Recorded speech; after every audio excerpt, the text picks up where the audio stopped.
Hello, everybody. Welcome to Divinely Guided 7777. Here I come with another new fresh reading. और आज की reading में check करूँगी कि रिगार्डलेस आप लोगों की क्या सिचुएशन चल रही है, आप अपनी लव लाइफ में आपको क्या स्टे करना चाहिए या आपको मूव ऑन कर लेना चाहिए। आप ब्रेकअप में हैं, नो कांटेक्ट में हैं, लेस टू नो कांटेक्ट में हैं, रिकन्सिलिएशन हो गया है, नहीं हुआ है, रिलेशनशिप प्रोग्रेशन पर है, स्टेगनेंट है, क्या है। आपको अपनी कंडीशन का, अपने पर्सन का बेटर पता होगा। तो जब मैं रीडिंग करूँगी तो मैं सिर्फ ये चेक करूँगी कि क्या आपको स्टे करना चाहिए या आपको मूव ऑन करना चाहिए, और वो मैं तभी बता सकूँगी जिस तरह की सिचुएशन कार्ड्स के थ्रू पता चलेगी, जिस तरह की सिचुएशन, जिस तरह की एनर्जी कार्ड्स में पता चलेगी कि वो आपके फेवर में जा रही है या वो आपके अगेंस्ट जा रही है। ठीक है, तो आपने वही चीज़ पिक करनी है जो आपको लगे कि हाँ ये मेरी सिचुएशन से मैच करती हुई है। अदरवाइज़ ये जनरल, कलेक्टिव और जनरल रीडिंग है, टाइमलेस है, तो ये सबसे मैच कर नहीं करेगी। हो सकता है बहुतों से मैच करे, हो सकता है किसी से भी मैच ना करे, हो सकता है कुछ बातें आपसे मैच करें और कुछ बिल्कुल भी ना करें। तो प्लीज़ टेंशन मत लें, अननेसेसरीली अपने ऊपर इम्पोज मत करें। जो चीज़ लगे वो ठीक है, जो नहीं लगे ना सही। और अगर कोई भी चीज़ आपसे मैच नहीं करती तो डेफिनेटली फिर तो ये आपकी रीडिंग ही नहीं है। ठीक है, तो देखते हैं। मैंने बहुत सारे डेक्स निकाले हुए हैं, मैंने सारे लव एंगल्स और लव सिचुएशन के ऑरिकल्स निकाल रखे हैं, ताकि मैं हर चीज़ को डिटेल स्टडी करके आपको बेटर से बेटर एडवाइस कर सकूं कि आपको अपने इस रिलेशनशिप में, जो भी आपका रिलेशनशिप जिस नौयत का चल रहा है, आपको कोई मसला हो रहा है, आप डिसीजन मेकिंग में स्टक हैं, आप प्रोलॉन्ग्ड हो गए हैं, लॉन्ग डिस्टेंस में आ गए हैं, क्लोजर नहीं मिल रहा, जो भी सूरत हाल है, यू नो इट बेटर। तो आपको इस रिश्ते में स्टे करना चाहिए या आगे बढ़ जाना चाहिए। कार्ड्स खुद ब खुद सेकेंड टाइम गिर रहे हैं, तो I should pick it up. इस इमेज से तो ऐसा लग रहा है कि जैसे आपकी हेल्थ अफेक्ट है, एक बात। दूसरा, आपको हेडेक बहुत ज़्यादा होता है, सर्वाइकल बहुत ज़्यादा होता है, आप बहुत शोल्डर पेन फील करते होंगे, थक बहुत ज़्यादा जाते होंगे, रोना बहुत ज़्यादा होता होगा, आपको समझ नहीं आता होगा कि आपके आंसू क्यों बह रहे हैं। एक रेगिस्तानी, एक सहरा सी, एक ड्राई सी आपको फीलिंग बहुत ज़्यादा होती होगी। आई हैव नो क्लू कि इसके बैक पे क्या लिखा हुआ है। मैं सिर्फ और सिर्फ इस कार्ड के इमेज को देकर जो है वो रिवील कर रही हूँ। आप लोगों में बहुत सारे लोग जो हैं वो हिजामा करवाते होंगे या हिजामा करने के एक्सपर्ट होंगे। हिजामा एक्यूपंचर टेक्निक होती है, तो हो सकता है आपको कोई थेरेपी आती हो, आपको कोई मसल्स रिलैक्सेशन की कोई टेक्निक आती हो, या आपको इस वक्त इसकी डेस्परेट नीड है। ये आपकी एक ओवरऑल हेल्थ से रिलेटेड एक मैसेज मुझे नज़र आया इस इमेज को देखकर। ठीक है, तो जब इंसान बहुत ज़्यादा थक जाता है, जब बहुत ज़्यादा बर्डन ले लेता है, बहुत ज़्यादा स्ट्रेस ले लेता है, तो उसको बहुत मसल्स रिलैक्सेंट्स की जो है ना, उसको बहुत एक टेक्निक और एक्सरसाइज और थेरेपी की नीड होती है। इस कार्ड से ऐसा लग रहा है।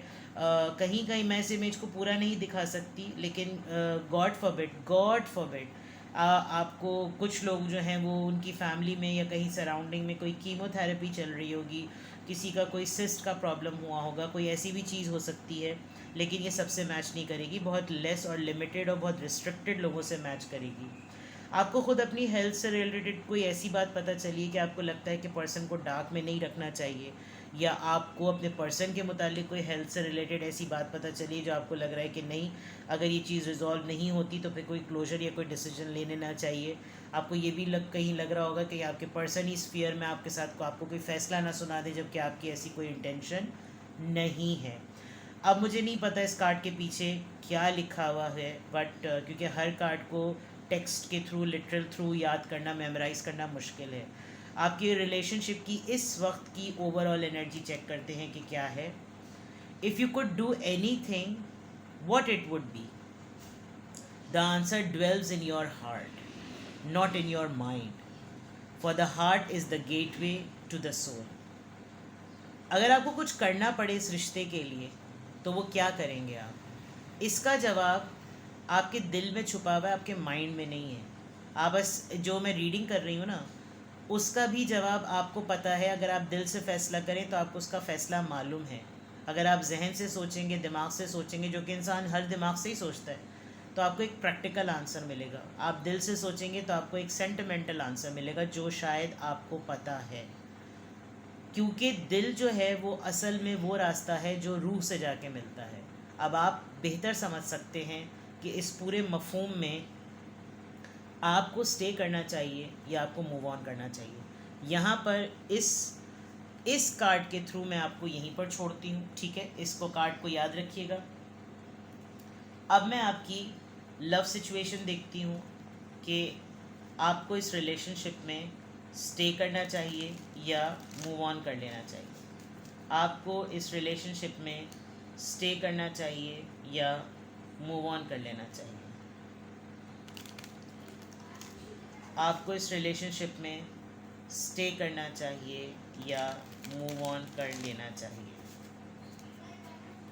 आपकी सिचुएशन चेक करते हैं क्या चल रहा है। Let's see. The dragonfly, light hearted and adept, finding out and change, things coming to light and heal. हो सकता है बहुत अरसे से आप दोनों के दरमियान मसले ही मसले चल रहे हों और अचानक से आपको लग रहा हो कि चीज़ें फ़िक्स होने लगी हैं, चीज़ें ठीक होने लगी हैं। तो आपके जहन में ये सवाल उठ रहा होगा कि इतना लाइट हार्टेड एनर्जी क्यों हो गई है, मेरी तरह की एनर्जी को अडेप्ट करने का मौका इसको क्यों मिल रहा है, मेरी तरह का बनने की इसको कोशिश क्यों करनी पड़ रही है, क्यों ये इंसान सल्यूशंस ढूंढ रहा है, क्यों ये इंसान चेंज को अडॉप्ट करना चाहता है, क्यों चीज़ें लाइट होती चली जा रही हैं, क्या चीज़ें फ़िक्स होती चली जा रही हैं। आपको ये चीज़ें थोड़ा सा कंफ्यूज भी कर रही हैं, आपको अपने पर्सन की एनर्जी कंफ्यूजन में डाल रही है। Ship, cutting ties, moving on, receive what you need, progression and arriving. आपके साथ मल्टीपल टाइम्स ये हो रहा होगा कि जब आप बिल्कुल तहिया कर लेते होंगे कि अब मैंने कर लिया फ़ैसला, इमीडिएटली ये पर्सन वो टाइस कट कर देता होगा। आप वो नॉट्स काटना चाहते होंगे जो कनेक्ट करती हैं, ये वही नॉट्स काट देता होगा जो आपको उस तरफ ले जाती हैं कि तुम ये फ़ैसला ही ना करो। आप मूव ऑन का प्लान करते हैं और आपको फ़ौरन जब आप मूव ऑन का प्लान करते हैं तो आपको वो अटेंशन, वो प्यार, वो अफेक्शन मिलने लगती है इस पर्सन से, क्योंकि इसको पता होता है कि अगर आपने वंस डिसाइड कर लिया कुछ तो आप वो कर लेंगे और फ़ौरन चीज़ें जो है वो प्रोग्रेशन में जाने लगती हैं। स्पेशली जब आप इस फैसले को करके स्लाइटली सा भी अपने माइंड में डिसीजन लेते हैं, ये पर्सन टेलीपैथिकली इस चीज़ को पिक कर लेता है, फिर ये आपसे कांटेक्ट भी करने लगता है। आपकी ज़िंदगी में दूसरी तरफ सब चीज़ें ना एक्टिव हो जाती हैं क्योंकि आपका फोकस बदलता है, और जब फोकस बदलता है आपकी तरफ तमाम वो अट्रैक्शन आने लगती है जो आप एक्चुअली अपनी ज़िंदगी में चाह रहे हैं। तो भी आप थोड़ा सा कंफ्यूज हो रहे हैं कि यार मेरी एक आदमी, एक इंसान, एक औरत की वजह से मेरी ज़िंदगी अटकी हुई है, मैं आगे बढ़ूँ, मैं अपना कुछ क्लोजर करूँ और मैं इस चीज़ से जान छुड़ाऊँ ताकि मेरी चीज़ों में सूरत हाल बेहतर हो। और वो जैसे ही होने लगता होगा ये फ़ौरन पलट कर वापस आ जाते होंगे। Mirroring each other, self reflection, introspection, inner wounds. आप दोनों को एक दूसरे के अलावा कोई और सेट नहीं कर सकता। चाहे आप लोग लड़ें, मेरे कुत्ते बिल्लियों की तरह लड़ाइयाँ करें, कुछ भी करें, आप लोग दूसरे को मिरर करते हैं। मसला ये होता है कि दोनों को एक एट द सेम टाइम एक ही प्रॉब्लम लड़ जाती है, दोनों को फिर एक ही वक्त में तवज्जो भी चाहिए होती है, दोनों को कंसोल भी करना होता है। दोनों चाहते हैं मेरी प्रॉब्लम ज़्यादा बड़ी है तुम्हारे इससे, आप उसको कहते हो कि तुम मुझे समझो, वो आपको कहते हो कि तुम मुझे समझो, और इसी तरीके से दोनों एक दूसरे के सेल्फ रिफ्लेक्शन की तरफ जो है ना इंडिकेट और ट्रिगर करने लगते हैं।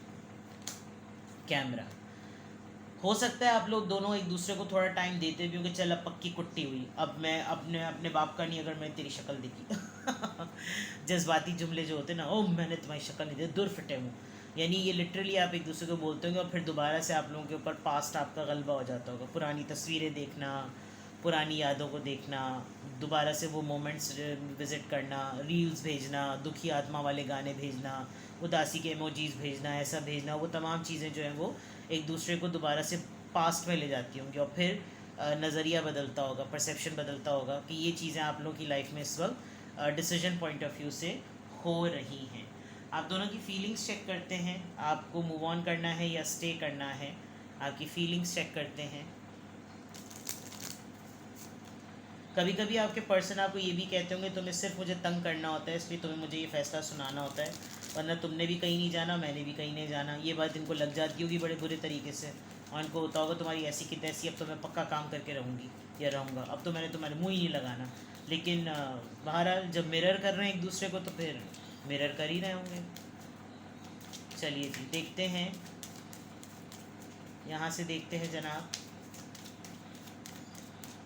शुड यू स्टे और move on, worth waiting for, divine timing is at work in your love life. चीज़ों को जैसे ही आप थोड़े दिनों के लिए छोड़ देते हैं, चीज़ें आपके फेवर में होने भी लगती हैं। वो बात मैंने आपको पहले भी बताई थी।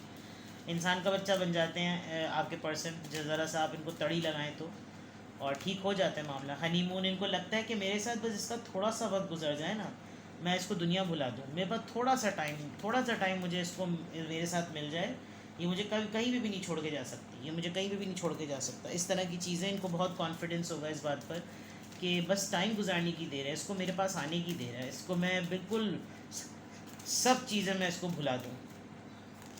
अट्रैक्शन, और ये दूरी इनको आपको अट्रैक्ट भी बहुत करती है, और जब आप इनकी तरफ से अपना फोकस हटाते हैं तो आप कुछ ज़्यादा ही अट्रैक्टेड हो जाते हैं, और बहुत ज़्यादा इनको पुल फील होता होगा कि अबे भाई मुझे तो घास डल नहीं रही है, ये पता नहीं इसकी घास कहाँ जा रही है, कहाँ उग रही है।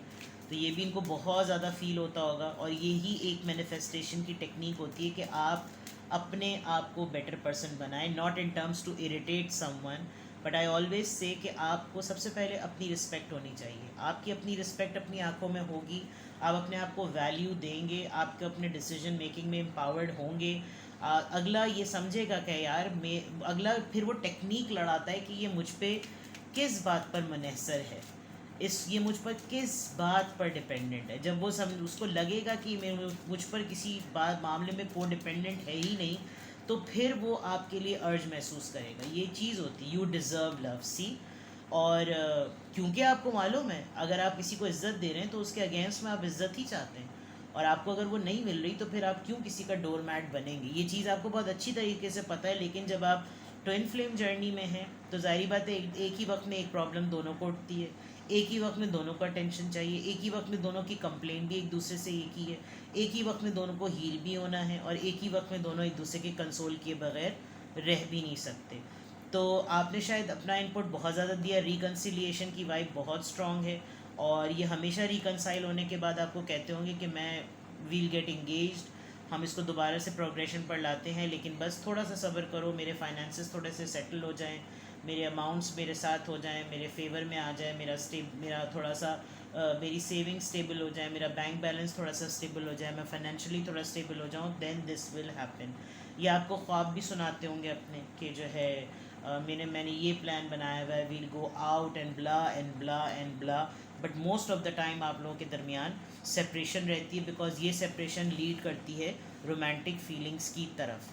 तो यू डिज़र्व लव, ये एक बहुत बड़ा साइन है कि अगर आप सेल्फ रिस्पेक्ट को प्रैक्टिस करें तो आपके पर्सन ठीक होके रह सकते हैं, लेकिन ये चीज़ बार बार रिपीट होकर आपके ही मत्थे आ जाती है, आप खुद भी कमज़ोर पड़ जाते हैं, और आप ट्रस्ट करते हैं। सबसे बड़ी बात ये कि आप ट्रस्ट करते हैं, और ट्रस्ट की वजह से आप बार बार इनको रिकन्सिलिएशन का मौका दे देते हैं, जिसकी वजह से आपको लगता है कि सेपरेशन तो 2 मिनट में हो जाएगी, मेंटेनेंस मुश्किल से होती है। तो वो जो दिल, आप मैंने शुरू में ही जो बताया था ना कि आपको फ़ैसला जो है ना आपके दिल को पता है, अगर आप दिल से फ़ैसला करेंगे तो वो सेंटिमेंट्स होंगे, अगर आप जहन से फ़ैसला करेंगे तो वो प्रैक्टिकलिटी होगी, और ये कमज़ोरी आपके पर्सन आपकी बहुत अच्छी तरीके से जानते हैं। तो आपको इस रिश्ते में रुकना चाहिए या मूव ऑन कर लेना चाहिए। I think you know the answer very well, but it's only the thing कि आप किसी और के मुंह से सुनना चाहते हैं, ताकि कल को आप अपने आप को डिफेंड कर सकें कि ये मैंने तो सब कुछ ही करने की कोशिश की थी, लेकिन एंड में मुझे उसने ये बात कही, तो फिर मैंने सोचा हाँ ठीक है यही शायद सही होगा, तो मैंने मूव ऑन कर लिया। ये एक तसल्ली और अंगूर खट्टे वाला, दिल को तसल्ली देने वाला ना आप सहारा ढूंढ रहे हैं, वरना जवाब आप खुद जानते हैं कि आपका पर्सन, आपका पार्टनर कौन सी लकड़ी से हाँकना पसंद होता है। ठीक है। Seduction, not enough, frustrated in relationship, lack of confidence, self sabotage, fear, ego issues, jealousy, ये सब चीज़ें आपको अपने पार्टनर के साथ जब रहते हुए महसूस हो रही हैं, तो फिर ये रिलेशनशिप ग्रोथ पे तो बेस करता ही नहीं है।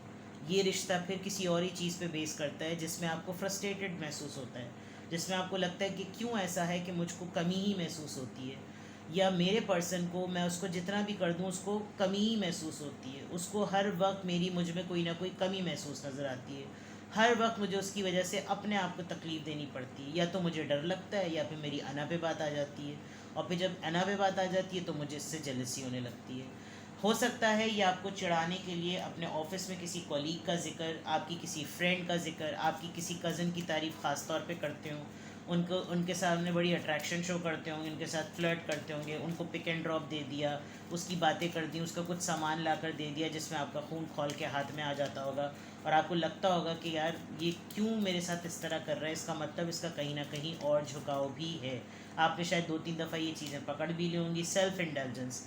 फिर आप अपने ऊपर जब काम करना शुरू करते हैं, आपकी अट्रैक्शन डबल से ट्रिपल हो जाती है, इनका फिर दिमाग ठीक होता है, इनको लगता है कि नहीं भाई, मेरा अपना जो है ना मुर्गी है वो दाल नहीं है, तो घर की मुर्गी को दाल ना समझो, घर की मुर्गी को मुर्गी ही समझो, वरना कोई और अगर मुर्गी किसी ने समझा तो फिर तो मामला गड़बड़ हो जाएगा, कोई और पसंद करने लगेगा तो फिर मेरी कहाँ होगी कॉफ़ी एंड कप।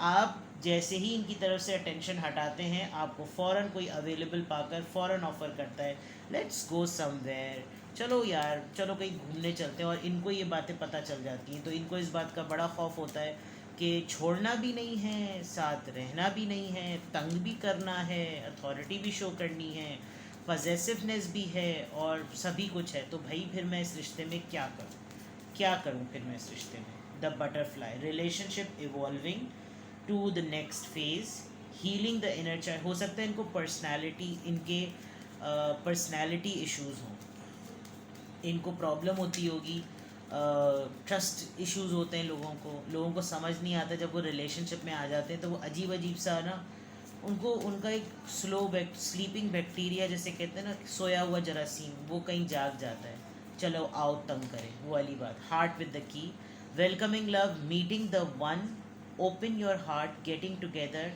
परफेक्ट। ताले की चाबी आप ही हैं, आप इनके दिल की। लव, अनकंडीशनल लव, जिनको अनकंडीशनल लव होता है ना, वो इसी कुत्ता खार रिलेशनशिप में होते हैं, वो इसी तरह की हरकतें करते हैं। वेडिंग रिंग्स हैं, तो हो सकता है आप अपने स्पाउस के लिए ये रीडिंग देख रहे हैं, आप अपने हस्बैंड या वाइफ के लिए ये रीडिंग देख रहे हैं, और आपको यही लग रहा होगा कि मैं इनसे जान छुड़ा लूँ, मैं इनको छोड़ के चली जाऊँ या इनको छोड़ के चला जाऊँ, मैं इनको मनाने नहीं जाऊँगा, ये नहीं करूँगा। बहुत सारे लोग मुझे प्राइवेट रीडिंग में ये बातें पूछ रहे होते हैं मुझसे, इवन मर्द हजरात भी मुझे, मतलब जब वो रीडिंग लेते हैं तो काफ़ी मुझे हैरत होती है, क्योंकि वो वही साइड बता रहे होते हैं जो उनकी पार्टनर उनके साथ कर रही होती है, वो साइड कभी भी नहीं बताते जो उन्होंने खुद उनके हाथों से हुआ होता है, वो कार्ड्स में पता चल जाता है ऑनेस्टली, चाहे खातून हो या मर्द। तो क्या आपको मूव ऑन करना चाहिए या आपको मूव ऑन नहीं करना चाहिए? यहाँ तक तो मुझे लग रहा है आप बहुत स्मार्ट हैं, आपको अच्छी तरीके से पता है कि क्या आपको मूव ऑन करना चाहिए या नहीं। You know the answer well. अब मैं असल हरबा निकालने वाली हूँ, कि मैं टैरो डेक निकालने वाली हूँ, जिससे ये क्लियर पता चल जाएगा कि वेदर यू शुड स्टे और यू शुड मूव ऑन। ठीक है, और मुझे पता है इसके बाद फिर बम्बार्टमेंट ऑफ प्राइवेट रीडिंग्स होंगी, क्योंकि कुछ रीडिंग्स मेरी बड़ी स्पेसिफ़िक होती हैं, जिसमें फिर लोग कांटेक्ट करके बोलते हैं बस अब मुझे ना फ़ैसला बता दीजिए। तो प्राइवेट रीडिंग बहुत इंपॉर्टेंट होती है ऐसी जनरल रीडिंग्स को सुनने के बाद, बिकॉज़ आपकी सिचुएशन में 100% ये चीज़ें मैच नहीं करेंगी, कुछ 80%, कुछ 70%, और फिर मैं आपको टैरो डेक से ही हेल्प कर सकती हूँ। इसके अलावा तो मेरे पास कोई गैबी इल्म नहीं है, सिर्फ यही एक साइकिक एबिलिटी है जिसके थ्रू मैं आपको पॉसिबल आंसर्स दे सकती हूँ। ठीक है, फ़िलहाल जनरल रीडिंग पर आप फुल टाइम एंटरटेन हो और इन्जॉय करें। लेट्स सी कि क्या आपको मूव ऑन कर लेना चाहिए या स्टे करना चाहिए। Death, Scorpio, death, ending, queen of cups, आपने एंडिंग कर दी है। Let me take the cards first, I am not going to say anything. Self defence, 7 of wands, और ये किस चीज़ का है? 2। आपको लॉन्ग डिस्टेंस और डिले टेक्टिक पे डाला हुआ है। प्रॉब्लम ये है, क्लोजर नहीं है आपके पास, आपने मल्टीपल टाइम्स इनके साथ ब्रेकअप किया है, और मल्टीपल टाइम्स आप इनके सामने ऐसे ही खड़े हुए होते हैं जैसे मैंने आपको लात मार दी, लेकिन मेरी दूसरी लात मैं आपको नहीं मारूंगी, वो आप मुझे मारिएगा। फिर जब आपका रिकन्सिलिएशन होता है तो आप बहुत सारी बातें कह सुनकर, अपना पॉइंट क्लियर करके, अपनी बाउंड्रीज़ हाई करके, थोड़े दिनों तक अपने आप को रिज़र्व करके, अपने आप को छुपा कर आप वो अटेंशन गेन कर लेते हैं। तो जो मैं बार बार ये बात कह रही हूँ कि आपको पता है इसका आंसर, वो इस वजह से बिकॉज एक तो आप लोगों के दरमियान डिस्टेंस बहुत है, ये पर्सन आपके साथ गेम की तरह करता है। यू कैन सी कि दूसरा वॉन्ड है ही किसी के और के हाथ में। आप एक तरफ दुनिया फैसला लेकर और एक तरफ अपनी ख्वाहिशात लेकर खड़े हुए हैं, और जो ज़िंदगी में दो चीज़ें मिलाकर एक चीज़ बनेगी, वो किसी और के हाथ में। तो आप डिसीजन इस वक्त ले ही नहीं सकते, बिकॉज आप दोनों के दरमियान सिचुएशन ही ऐसी है कि कोई किसी को ये क्लेम नहीं कर सकता कि अब तुम मेरी ज़िंदगी में मत रहना। तो ये वाली चीज़ मल्टीपल टाइम्स आपकी ज़िंदगी, अभी आप लोग नो कांटेक्ट में हैं with the death card, I can surely say that. और इस नो कांटेक्ट में आप अपनी तरफ से पूरी कोशिश कर रहे हैं कि मेरी तरफ से पूरा फुल इम्प्रेशन ये जाए, आई एम नॉट अवेलेबल नाउ। और आपने अपने सारे हरबे, सारे पॉइंट्स जोड़ के रखे हुए हैं कि मैंने अपनी बाउंड्रीज़ हाई कर दी हैं, मेरे पास अब आए तो मैं अब एक एक बात बताऊंगा या बताऊंगी, क्योंकि अब मुझे फ़ैसला लेना है। मैं इतनी दूर बैठकर ये तमाशा नहीं कर सकता या नहीं कर सकती। तो इस वक्त जो आपने मूव ऑन या स्टे करने की कंडीशन सेट की है, वो आपको ख़ुद पता है कि आपने क्यों की है, और आप इसकी क्लैरिफिकेशंस चाहते हैं। तो अभी आपके मूव ऑन करने और स्टे करने में कंप्लीट जो बॉल है वो आपके कोर्ट में है। आप चाहें तो ये मामला कंटिन्यू हो सकता है, आप नहीं चाहें तो नहीं हो सकता, बट इस वक्त आपका नो कांटेक्ट है। तो जब नो कांटेक्ट कांटेक्ट में बदलेगा आपका, जब तक ये मामला सेटल होगा तभी आपको कोई क्लोजर मिलेगा। Then you will decide whether you should stay और whether you should move on. आपको अपने रिलेशनशिप में कोई ऐसी बात नहीं है जो आपको नहीं पता हो, आप अच्छी तरह से डिसाइड कर सकते हैं, बट आई गेस आप किसी और से ये बात सुनना चाहते हैं, मे बी अपने पर्सन से या इस जनरल रीडिंग के थ्रू, ठीक है। But again it's a general reading, इसकी बेसिस पर कोई फाइनल डिसीजन मत बनाइएगा, ये ज़िंदगी का बड़ा फ़ैसला होता है। दोस्तों से कंसल्ट करें, मशावरत करें, डिस्कस करें, जो ट्रस्टवर्दी फ्रेंड्स हैं उनसे बात करें, वरना फिर प्राइवेट रीडिंग में। अपना बेहद ख्याल रखिएगा, बाय बाय।